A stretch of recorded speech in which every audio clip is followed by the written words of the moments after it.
մարդիկ հավաքվածացնելու հարաբերակել կա նաև այն առումով, որ երեխա եսպես իրավունքներն են անչափահաս ոտնահարվում չի կարողան մորոտեցնել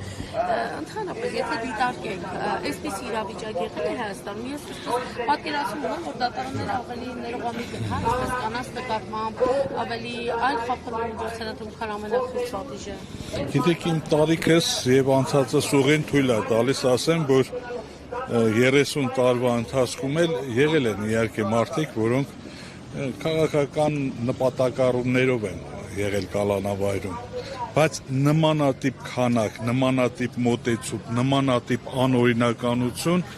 երբևիցե չեմ հիշում, այդ որպես իրավաբան եմ ասում, իրավապաշտպան եմ ասում, նման բան երբևիցե չի եղել։ Կարծում եմ պետք է հակառակը լիներ, պրոգրես պետք է լիներ, պետք է զարգանանք, բայց ցավոք սրտի հակառակ ճանապարհով գնաց ամեն ինչը։ Խանգարում հա, այսպես թեկուզ եւ դա իրավական համակարգի։ Թեկուզ քաղաքական չգիտեմ այդ նայնիշնանքում տալ այլ խափանոց, օրինակ նայեն կարող նպատակը որն է պատժել դեռևս մեղադրական դատավճիռ չունենալով։ Միգուցե, բայց մենք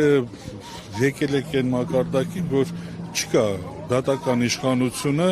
այդպիսի գոյություն չունի, կա մի 2-3 կղզիներ են մնացել, անունները վախենում եմ տալ, որ իրենց դեմ ճնշումները չավելանան, ուղղակի մի քանի դատավոր մնացել են, որ կղզի են, ուղղակի կղզիակներ են, այն էլ հենց իրենց մոտ չեն մակագրվում նման գործերը, մակագրվում են այն մարդկանց, ում որ իրենց է պետք։ Այդ համակարգն է ժամանակին, որ ներդրվեց, որ մեխանիկորեն էր